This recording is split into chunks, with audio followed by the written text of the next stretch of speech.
Welcome, Warrior Nation. Welcome, welcome. Mike Gillespie here alongside my counterpart, once again, wearing an awful-looking Pittsburgh Steelers shirt. I'm sorry. I've got to represent. Isaac Tassi. Welcome, Isaac. I mean, at least I didn't lose. No. Y'all beat the fucking. Never mind. All right, moving right along. I was thinking about the Cowboys-Bucks game and how awful it was, but, for once the Cowboys actually won that game. So. Well, we'll just move on. Brian Hewitt, men's basketball coach. Glad to have you here. Glad to be here, guys. I appreciate the invite. This is great. Of course. We just wanted to share the wealth. We've had an introduction. We're going to be – actually, you are our first head coach on the podcast Under the Armor. Super honored for that. Super honored. And to play into that, we get to the heart of Warrior athletics. That sounds good to me. That's good. Let's move on. Hometown. Talk about where you're from, Brian. Born in Ohio, but grew up in Lexington, Kentucky. My father moved the whole family down there in Lexington, Kentucky when I was 9, 10 years old. So when people ask where I'm from, I claim Lexington, Kentucky. Exactly. Yeah. That's where you were born and bred, huh? Yep. Nice. Obviously, you played sports in college. You're coaching and have a previous history of coaching in college. Talk about high school, maybe even go back as far as middle school. Did you branch out? Any other sports, 5-star receiver, anything like that?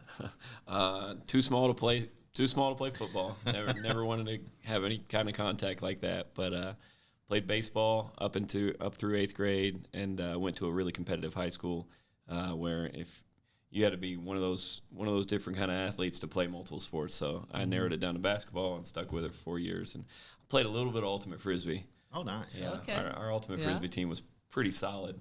Okay. So, but other than that, it's just basketball and ultimate frisbee. Have you dabbled into intramural sports here, ultimate frisbee here at Southern Wesleyan? I have not yet. Okay. It's competitive. Ultimate Frisbee, it gets competitive for sure. That's something I might have to take a look at. Yeah, I typically get pretty competitive in ultimate frisbee. It's actually my favorite sport.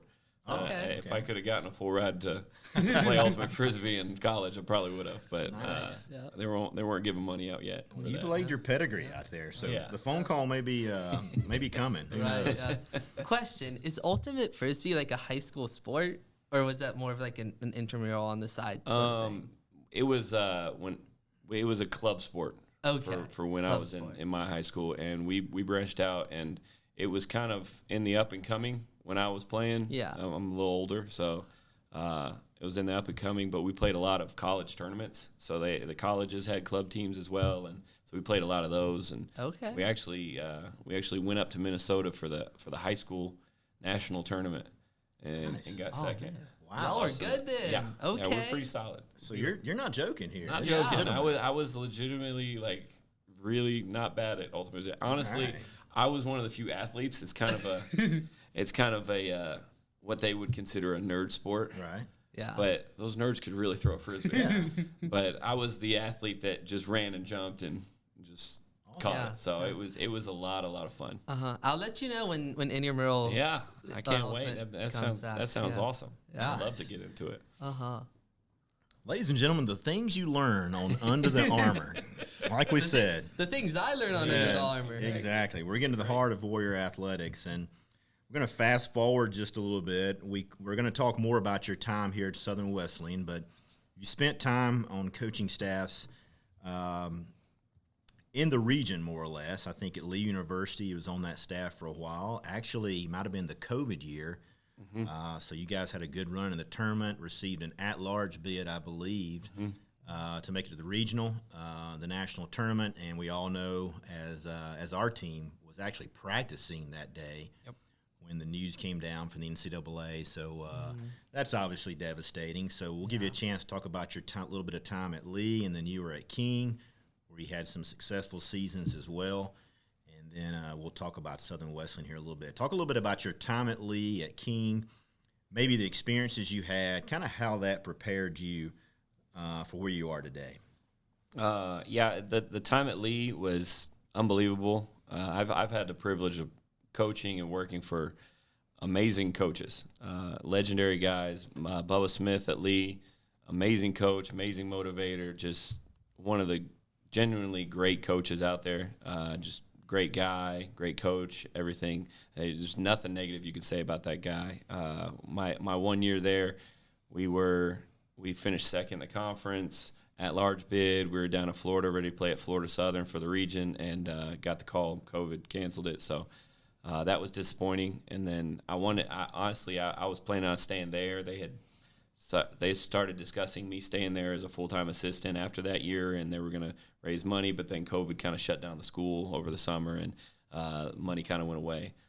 Before that, I was at King for a few years, coached under Coach Pitts. I mean, there's a lot of words you could say about the guy. He's tough, he's hard, he's grumpy, he's old, but man, that guy knows everything there is to know about basketball. Motivator. I played for him in college, coached for him. Everybody asked me which one's harder to work for him or play for him, and I don't really have an answer. That's a good question. Yeah. I don't have an answer for it. It was very difficult coaching for him. It was really, really difficult playing for him. So, but immense respect for both coaches that I worked for, and they paved the groundwork for what I am today as a coach. So I put a lot of stake into how they shaped me as a coach. Yeah, and like, you just mentioned that like Sue was practicing. Y'all were already like down in Florida getting ready to play. Oh yeah, we were already down there. We just had practice at their auxiliary gym earlier that morning, and we were going out for a team event at Topgolf. Yeah, and we got the call, and it was very, very sad. We had 3 or 4 seniors that never played college basketball again after that call. Yeah, so it was devastating for them. But it was one heck of a ride, getting further than the program ever has, and finishing higher than the program ever had, and it was just a really, really successful year. So I was very proud and very honored to be part of that staff. For sure. Terrible news, but on a positive note, did you still get to go to Topgolf? I did get to go to Topgolf. Nice. I'm pretty sure I won. Okay. Oh. I don't say I'm good at golf, but Topgolf, even bad golfers can win that sometimes. Exactly. So I was happy to come away with the win on that one. Yeah. I mean, Isaac would probably even stand a chance at Topgolf. You think? I think. Maybe. Maybe. I don't know. I've been trying it. Excellent. Well, let's fast forward now to, I guess, present day, to where you are here on the campus of Southern Wesleyan. You were here under our former coach, Nick Pasqua, for a time period. Nick left for Converse. So I'm guessing maybe, and correct me if my timeline is wrong, but late last spring into the early summer, you took over as interim head coach. Huge turnover in that roster. And honestly, I'm guessing a handful, and I should know this being with compliance, but maybe 3 or 4, if not less, that were kind of on timetable to come back from the varsity. Talk a little bit about the challenge that you experienced having to recruit so late, kind of being up against the clock, so to speak. Yeah, it was – I'll never forget the date because – it was May 13th is when I was offered the interim tag, because I've been married for 8 or 9 years now. I probably know that one. And I told my wife that before I turned 35 that I was either going to be a D1 assistant or a D2 head coach, and I turned 35 on May 20th, so it was a week to the day before my 35th birthday, and God blessed me with a head coaching opportunity. So, I mean, he's got some incredible timing, doesn't he? But yeah, we returned 2 freshmen that didn't play a whole lot, and we returned a red shirt that didn't play at all. Other than that, the cupboard was completely bare. We lost our star point guard, Tajay Dunlap. He was an incredible player, all region guy, and he decided to transfer out. He was transferring before Pasqua left, and then we graduated so many. We had a lot of seniors, a lot of turnover last year. Scouting, I listened to some of the commentators, and one of the commentators said that we lost 98.2% of our playing time, minutes played, and 98.5% of our scoring from last year. Wow! So it's a challenge to try to replace that much. Right. But you go out there, you try to get some quality guys, and you just try to get them all together. So it was definitely a challenge, but felt like we got some quality guys in, and we're still trying to figure out the basketball part of it. But we've got quality athletes, quality people, and when you're trying to build a culture, those are the most important things. So that's what I went after. People I knew were going to be quality people. Yeah. So I'm very proud of where we're at right now.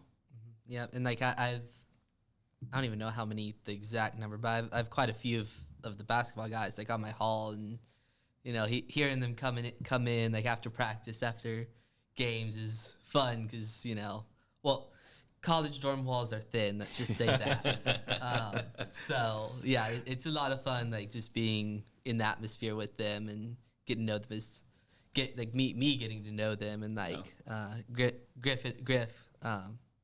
Effenberger, he's been in a couple of my classes, and Trey and some of those guys. Like I just love them to death. They're good guys for sure. I know they're excited to see you there as often as possible. Yeah. And we added the student section. For those of you that haven't been in historic Tysinger lately, we added a student section. If you come into the lobby, it's immediately to your left. So it's an opportunity for the students to get there. It's standing room only. And I'll be honest with you, the past couple of games, they've really, really gotten into it, kind of bought into it. They have. Had a big win over Francis Marion, where I think they really were excited. And historic Tysinger, if you've ever been inside during a basketball or a volleyball match, you know what we're talking about when it's a home court advantage. And honestly, I believe that helped you guys during that win against Francis Marion, which we'll talk about here in a little bit, kind of how the season is progressing. Just to kind of parlay on the former question, we mentioned, the success you experienced on the staff at Lee and at King, and then when you came in here as an assistant coach. And then we talked about transitioning with the late start on the recruiting trail, the huge turnover on the roster. Talk a little bit about the challenge of this year, because it has been challenging. What do you do maybe on a daily basis, pregame, halftime, after a tough loss, to motivate, encourage, keep the guys engaged, keep them looking, not necessarily, at just what happened, but maybe the future and what they're doing to kind of build the foundation that you want to get started here? Well, I hope that I've done the right things over the past couple of months. I mean, early on in the season, we were getting beat pretty soundly on the scoreboard, and as we all know, it's not easy to come back from that and have a great attitude. But I credit my guys for sticking with it. And we made some changes offensively. We made some changes defensively. We made some changes tactical, just slowing the game down sometimes and being real optimistic about it and being real deliberate. And it's helped us. We've been a lot more competitive since around the Christmas break. We've gotten a lot more competitive. Our games are a lot closer, and you can feel the momentum kind of shift in our culture, in our energy. We know we can win some of these games. We know we can be in some of these games because we are. And I started something this past week about just saying we're doing the last third. Everything we're doing is the last third. And that's our team motto right now, is the last third. And we had problems on the defensive end finishing possessions, rebounding. And as you know, most of the shots in college basketball are in the last third of a shot clock, under 10 seconds of the shot clock. And if you don't pressure on the last third of the shot clock, if you don't execute on the last third of the shot clock, it's what kills you. So, and on the other token, we're in the last third of the season, and we want to finish strong. So that's kind of been our motto the last few weeks, is last third of the season, last third of the shot clock. We're going to perform as best we can on the last third. So some of the guys have really bought into it. Some of the guys have really excelled, and we're really looking forward to the last third. I think we're heading in the right direction. We're really starting to be really competitive. We just got to get over the hump. Yeah, and like as a fan who's been at most if not all of the games, like that's noticeable to me.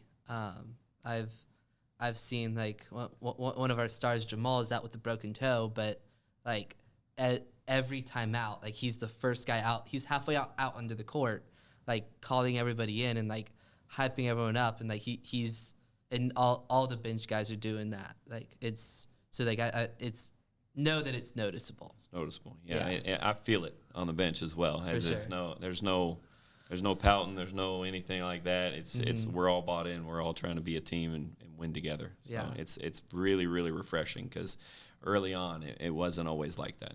For so sure. I'm really, really happy with the guys that I got right now, and we're bought in. We're ready to go. Yeah. Yeah, there's no doubt. And also kind of like playing off of what G you were saying of like having new recruits like have to come in beginning of the season. I've noticed a couple guys come in mid-season. Like what has that been like? That there are a couple new guys like just joining the team, and y'all are already like halfway through the season. What's that? It's challenging. Honestly, it's challenging. We brought in a guy named Tyron Brown. He's our basically our only big that we've ever had. We haven't really had a true big man. I mean, Jamal's been having to play the 5 for me, and he's not really exactly the biggest guy out there, but he works his butt off, and can't say enough about him. But having Dyron is a little bit of a difference maker. First 2 games he played in, he didn't start, but still averaged double-digit rebounds, and I think he's going to be a difference maker down the road. And I think once we get healthy, once we get Jamal back, once we get everything under control, and we get Dyron up to speed on the plays, the defense, and the tactical part of basketball that we play here, I think he's going to be a big contributor to us. So once we get healthy, I think we can be very, very challenging, especially in the tournament. If you get in the tournament, it's anybody's ball game. Anybody can win a game. Yeah. Exactly. Yeah, I think you were spot on in talking about the progress of your team. I had to also, like Isaac, had the opportunity to see most, if not all, home games, and actually watched a couple of games on the road via the online broadcast. And you're right. I mean, you guys were getting it handed to you first part of the year. There's no doubt about that. Did not feel good. But you've seen progress, and now you're working toward, as you mentioned, the last third of the season, and you've coached long enough. Even you've mentioned that as well. You'll be playing your best basketball at this point. So you're right. When tournament time starts, everybody's 0-0. And it's a brand new season, so it's good to see the guys, sticking together, their resiliency to fight back, not just from game to game, but also, half to half, honestly, play from play. So that's been good to see.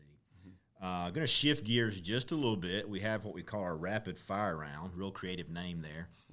But we're going to throw out some words to you, to the best of your ability. Just throw back a word, 2 or 3 that come to your mind. You got it. All right. Favorite NFL team? Bengals. Oh, come on. Yeah. Okay. Sorry, it's the closest team to Lexington. That one hits him hard. Yeah, an hour north of me. I love the Bengals. Go Joe. Okay. Big Joe Burrow. Oh, yeah.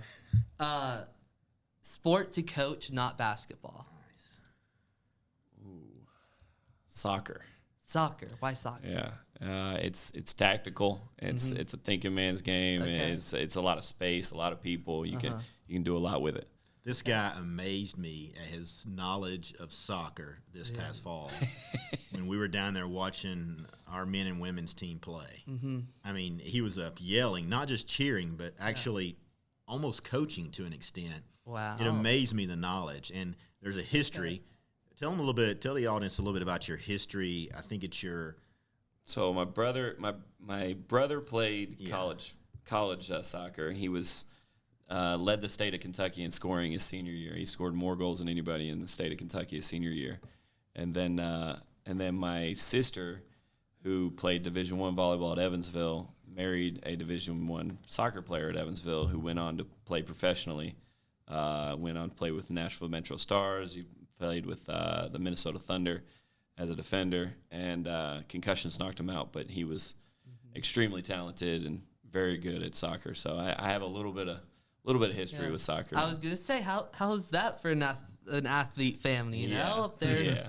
It's up there. Exactly. I like to think I'm the best one at basketball, but I can't really claim it. My sister had D1 scholarship offers for basketball, softball, and volleyball. Dang. Three different universities. Wow. So unbelievable athlete. Just stick to ultimate frisbee. Yep, that's what I'm saying. Yeah. Yep, that's the only one that I'm the only one in the family to play it. So Yeah.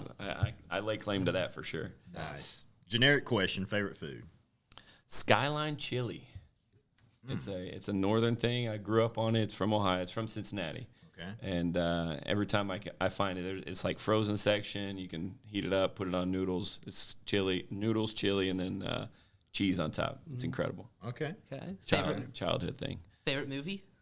Ooh, this is a tricky one. Are you talking funny movies or just overall movie? Overall movie. I think Dumb and Dumber. I think it's close between Dumb and Dumber and Ace Ventura. It's one of those two. Why would I have guessed that? Yeah, I mean, there you go. All right. Going off that, and this might be a little bit easier. Favorite genre of movie? Oh, comedy for sure. Yeah, okay. for sure. I don't do scary. I don't do scary. Why pay money to get scared? Exactly. I don't need any of that. Yeah. Just make people laugh. Exactly. Favorite? I think I know this one. Favorite food that you cook, or your best recipe? Oh, my best recipe is probably the chicken pasta that I've made a few times. The crock pot chicken. Crock pot chicken, shredded chicken, Parmesan, garlic Parmesan chicken noodles is good. There's been many times, at least a handful of times, we've walked into the athletic department. You can smell the crock pot chicken, and you know Coach Hewitt is cooking for the guys. So it works My out guys well. really like it. My guys really enjoy that. So it was good. Other than that, I like to cook on a grill. I like steak and chicken and stuff like that. But Nice. if I'm making like a meal, it's probably that crock pot chicken. Yeah. Pretty solid. Okay. Last one, greatest moment in your athletic career? Ooh. That's tough. I'm curious. So many, huh? Greatest accomplishment. Greatest accomplishment is probably, like, personal accomplishment would probably be the all-time leader in assists and steals at King. I was really proud of those two numbers. Greatest accomplishment as a team, which more importantly is to me, is we got to the national tournament my senior year. We won the conference my senior year, and it was our first year in the conference. We transitioned to Division II. We were Conference Carolinas. We were picked like 5th or 6th or 7th in the conference, and actually won the regular season conference outright, and ended up getting an at-large bid to the national tournament. So really, really proud of that one. Played with some incredible guys, incredible athletes, incredible teammates, and it was the most fun year of basketball of my life. Just really enjoyed my teammates a lot. But nice, that's good. Yeah. What was that transition like for you? Like going from what I don't know, King history. Sorry. Yeah. But like going from like the conference to all of a sudden you're like your D2. Like what I'm sure there's a difference in talent level there. Yeah, it was when I played, we were transition. So my first 2 years playing at King, we were in the transition year, going from NAI to NCAA Division II. So we didn't have a postseason, we didn't have a conference for the first 2 years, and we were just playing anybody who would play us. And boy, it was rough sometimes. We played some incredible competition because some of these really good schools, nobody else wants to play them, and we'll play anybody. So my sophomore year, we traveled to App State, beat them. That was the only D1 victory in King University history at that point. Part of that, yeah. So I was a starting point guard for that year. Yeah. That was pretty cool. But then going into the conference, it just had a different feel. Just that we were playing for something. Every road trip meant something, and it was a lot of fun. It was like I said, it was a different feel when you know you're passionate about it and you want to win something. Yeah. And every game means something. It just means more, and it heightens everything. Teammates, your passion, the crowds, everything. It just means more. And so it was a lot more enjoyable my senior year for sure. Yeah. Good stuff. Good deal. Finishing up here as we're coming to the close of our podcast, talk a little bit about this past year. Your family kind of endured a tragic accident involving Carter, your son. Talk a little bit about that, accident, how that maybe challenged your faith. Maybe you had some questions, strengthened it, or just kind of maybe gave you a sense of how precious life is? Just kind of share a little bit about that.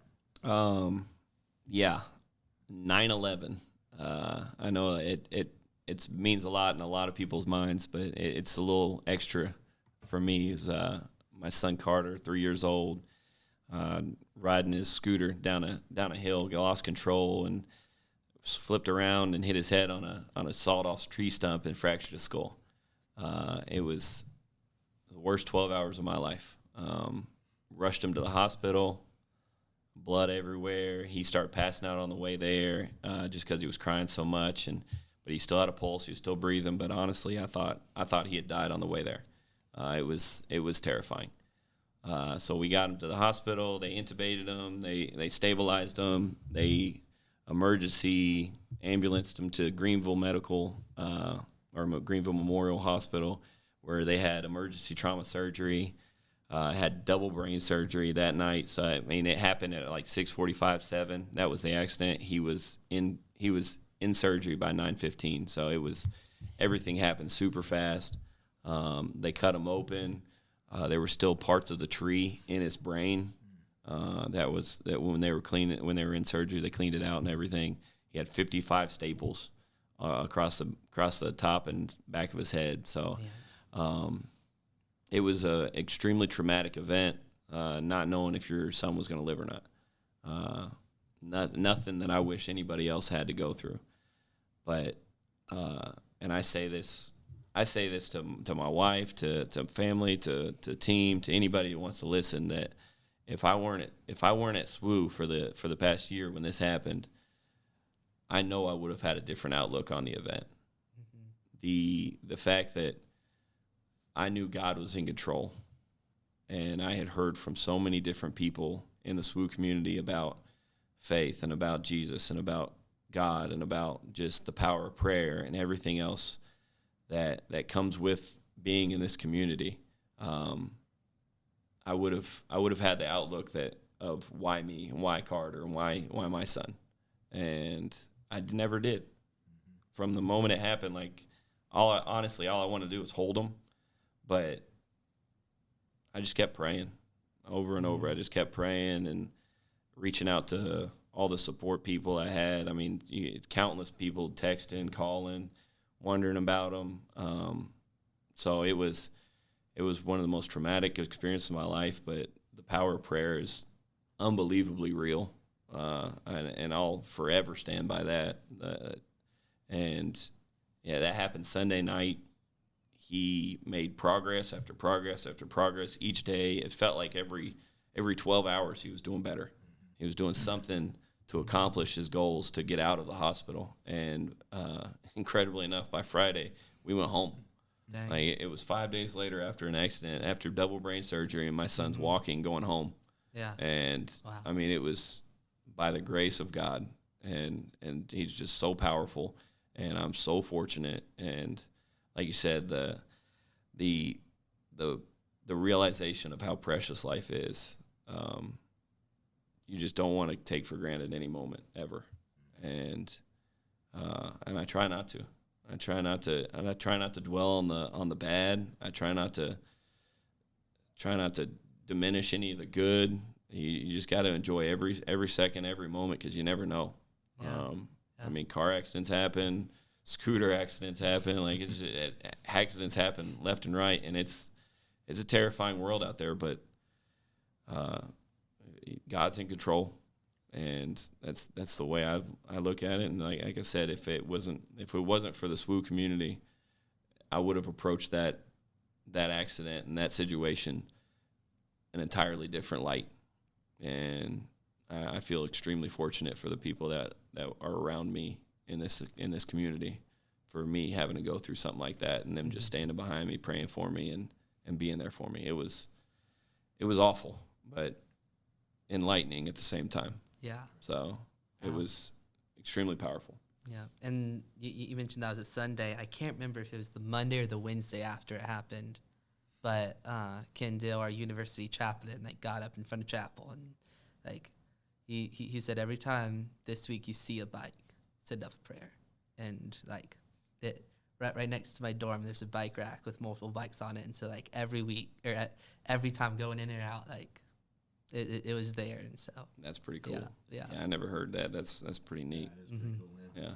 Power Prayer is amazing, and what a trooper he is. I mean, I remember Dude. you brought him by a few days after I got released, I guess, and Still have the staples in and everything. yeah, staples were in, and I mean, just in the last couple of games, home games, gets there earlier, halftime. He's out on the court running around, kicking a basketball. Not quite dribbling it yet. Not yet. We're getting there. Yeah, okay. We're All getting right, there. all right, We're getting good there. deal. He's really good at dunking on the tight goal. Nice. Dribbling's not his strong suit yet. There we go. Nice. Well, listen, Brian, we wish you the best going forward. As we've talked about in this podcast, the team is making dramatic improvement, and just continue to do that. Continue to, instruct. Continue to dive into their lives. Make Southern Wesleyan something that they'll never forget in a positive manner. So we appreciate what you're doing and how you're doing it, and we wish you the best. Until then, we'll keep watching and cheering from the sidelines. Oh, for sure. And Appreciate it, guys.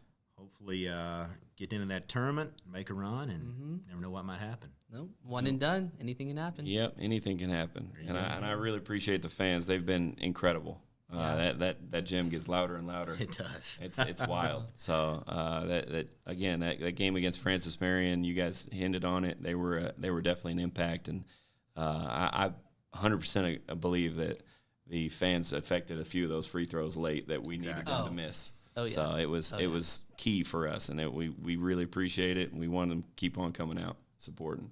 Awesome. Continue to do that on behalf of Coach Brian Hewitt, Isaac Tassie, Mike Gillespie. Go Warriors. Go Warriors. Go Warriors.